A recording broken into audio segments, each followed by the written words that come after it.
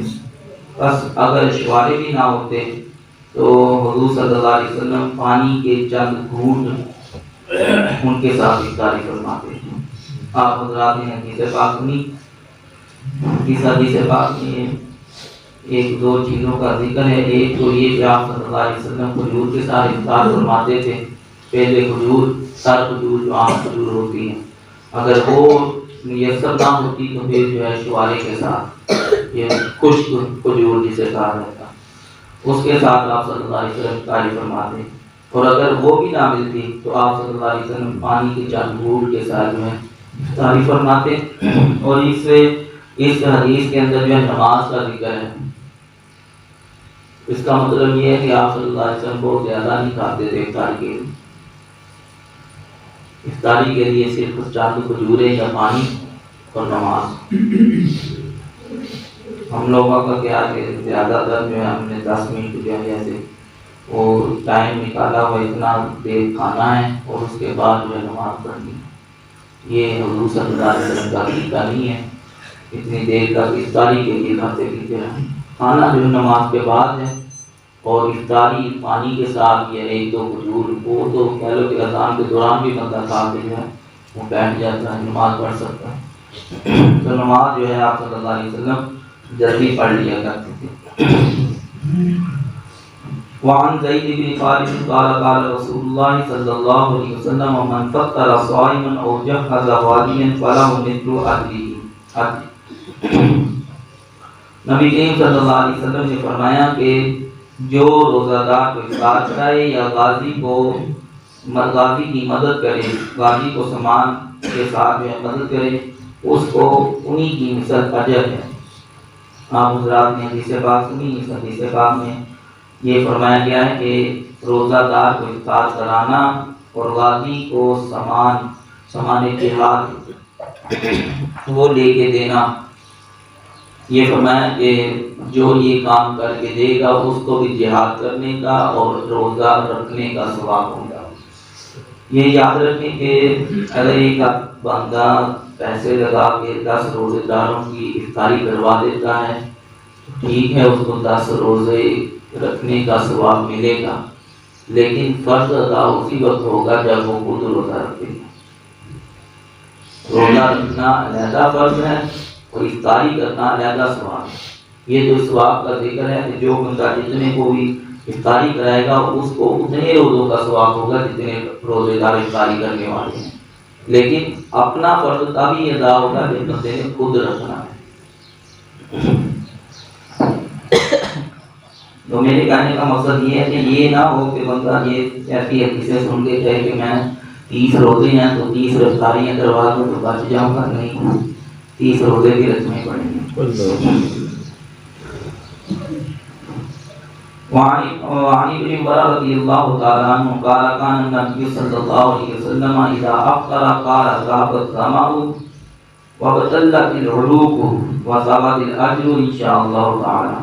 حضرت ابن عمر رضی اللہ تعالی عنہ روایت کرتے ہیں کہ کہتے ہیں نبی پاک صلی اللہ علیہ وسلم جب افطار فرماتے تو آپ صلی اللہ علیہ وسلم فرماتے پیاس چلی گئی, رگیں تر ہو گئی, اجر ثابت ہو گیا, اجر اللہ تعالیٰ نے چاہا. جب بندہ افطار کرتا ہے تو افطاری کے دوران جو ہے زیادہ تر پیاس کا غلبہ ہوتا ہے. پانی پی لینے سے پیاس چلی جاتی ہے اور جو جسم کی رگیں ہوتی ہیں سوکھ جاتی ہیں, وہ تر ہو جاتی ہیں. اور یہ اگرچہ وقتی طور پہ جو ہے وہ بہت بڑی نعمت ہے, لیکن اس کا بھی شکر ادا کرنا چاہیے.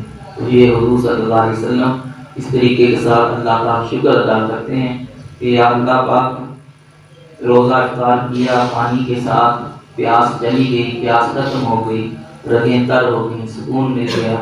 اب جو ہے اگر تو نے چاہا تو روزے کا ثواب بھی وہ بھی ثابت ہو جائے گا. تو حضور صلی اللہ علیہ وسلم امام الانبیاء ہیں, اللہ تعالیٰ نے ان کو بہترین علم عطا فرمایا, کامل علم عطا فرمایا. اس کے باوجود آپ صلی اللہ علیہ وسلم دعویٰ نہیں فرماتے یہ نہیں فرمایا کہ اجر ثابت ہی ہو گیا، فرمایا اگر اللہ نے چاہا تو اجر ثابت ہو جائے، اگر اللہ نے چاہا تو یہ روزے کا مقبولیت بھی جو ہے ہو جائے گی انشاءاللہ۔ یعنی یہ کام تو اللہ تعالیٰ کا ہے کہ اللہ چاہے قبول کرے یا نہ کرے، لیکن ہمیں امید رکھنی چاہیے کہ اللہ پاک نے جو ہے انشاءاللہ تعالیٰ قبول کرنا ہے یا اللہ تعالیٰ قبول کرے گا انشاءاللہ تعالیٰ، ہمیں امید رکھنی چاہیے۔ تو حضور صلی اللہ علیہ وسلم نے دعویٰ نہیں فرمایا بلکہ امید رکھی ہے، اللہ کی چاہت پر یہ موقوف رکھا ہے۔ آج کے دور میں جو ہے یہ دعویٰ کرنے والے بڑے سننے میں آتے ہیں جو دعویٰ کرتے ہیں۔ ابھی صبح جو ہے کانوں کے اندر آواز پڑ رہی تھی کہ ان دو تقوی نے کی کہنا جن نے کلمہ نبیرہ پڑھے، یہ بات ہو رہی ہے۔ اتنے ہی ایسے ہیں جن کے بارے میں نبی پاک صلی اللہ علیہ وسلم نے فرمایا کہ کیا حضور صلی اللہ علیہ وسلم نے سود کھانے والے کے لیے عذاب بھی بیان فرمایا؟ کیا حضور صلی اللہ علیہ وسلم نے قاتل کے لیے سزا بھی بیان فرمائی؟ اتنے ایسے گناہ جو حضور صلی اللہ علیہ وسلم کے ثواب ان کے جو ہے گناہ ان کا عذاب جو ہے بیان فرمائے۔ تو اب یہی کہتے ہیں کہ بس جنہیں کلمہ پڑھ رہا تو بس گیا، یہ تو کھلی چھٹی ہے۔ اور پریشانی اس بات کی ہے کہ عوام جو ہے ان کا ذہن بڑا آزاد ہوتا ہے، ایک شعر کا مصرع سن لیا بس یہ مجھے نماز کی کیا ضرورت ہے، میں نے تو کلمہ پڑھ لیا، مجھے اس چیز کی کیا ضرورت ہے، میں نے تو کلمہ پڑھ لیا۔ اگر کلمہ ہی پڑھنا کافی ہوتا تو حضور صلی اللہ علیہ وسلم نے جتنے بھی سزائیں بیان کی ہیں وہ بیان کرنے کا کوئی مقصد نہ ہوتا۔ کتنے حضور صلی اللہ علیہ وسلم جھوٹ، غیبت، چغلی، یہ ساری چیزیں جو بیان کی ہیں، ان کا جو وبال ہے، یہ جو سزائیں ہیں، یہ ان کا مقصد کیا رہا اگر کلمہ ہی پڑھنا کافی ہو۔ تو حضور صلی اللہ علیہ وسلم امام الانبیاء ہونے کے باوجود دعویٰ نہیں فرماتے تھے، اور ہم لوگ جو ہے چھوٹی چھوٹی باتوں پہ دعویٰ کرتے ہیں۔ اور یہ ایک عالم دین فرماتے تھے کہ جو بھی نعت خواں جو ہے نعت پڑھے نا نعت کی صورت میں، تو بس بندے کو سننے والے کو یہی دیکھنے ہونا چاہیے کہ اللہ خیر کرے سچی ہی ہو، جو یہ کہہ رہا ہے نا اللہ خیر کرے سچی ہی ہو، یعنی کہ اس کو یقین ہی بنا دینا چاہیے کہ یہی عقیدہ ہے، یہی وہ تو شعر پڑھ رہا ہے پتہ نہیں کس نے لکھے ہیں، وہ لکھنے والا کون تھا، عالم دین تھا بھی یا نہیں تھا، پتہ نہیں کون سا ڈاکٹر تھا یا کون تھا، تو اس نے لکھ دیے، اب جو ہے یہ عقیدہ بنا لیا جاتا ہے اور قرآن و سنت کے مقابلے میں پیش کیا جاتا ہے، حالانکہ قرآن و سنت کچھ اور کہتے ہیں۔ اللہ تعالیٰ ہم صحیح معنوں میں عمل کی توفیق عطا فرمائے۔ الصلاۃ والسلام علیک یا سیدی یا رسول اللہ وعلی آلک وصحبہ یا سیدی یا حبیب اللہ۔ الصلاۃ والسلام علیک یا نبی اللہ، الصلاۃ والسلام علیک یا رسول اللہ، الصلاۃ والسلام علیک یا سیدی یا خاتم النبیین وعلی آلک واصحابک یا سیدی یا رحمۃ للعالمین۔ الحمد لله رب العالمين والصلاة والسلام على سيد الأنبياء والمرسلين۔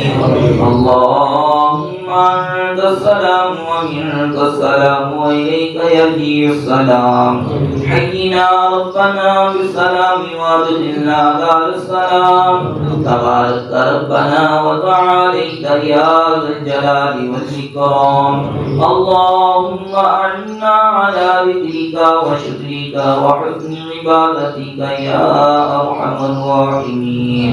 یا الہی نماز فجر کو اپنی بارگاہ میں قبول فرما، یا الہی اس کے اندر جو کوئی غلطی کوتاہی ہوئی اپنی مہربانی سے معاف فرما، یا الہی ہمارے صغیرہ کبیرہ گناہوں کو معاف فرما، یا الہی ہمارے والدین، اساتذہ کرام، مشائخ اعظام، تمام مؤمنین مؤمنات کی بخشش و مغفرت فرما، یا الہی پریشان حالوں کی پریشانیاں دور فرما، بیماروں کو شفا عطا فرما، بے روزگاروں کو اچھا روزگار عطا فرما، یا الہی رزق حلال برکت والا نصیب فرما، یا الہی تیری کی اور تیرے محبوب کی اتباع میں رہتے ہوئے رزق حلال کمانے کی توفیق عطا فرما یا الہی اپنا فضل و کرم شامل حال فرما رمضان مبارک و احترام اور اس کے روزے رکھنے کی توفیق عطا فرما وصلی اللہ تعالی علی رسولہ خیر خلقہ محمد وآلہ واصحابہ اجمعین.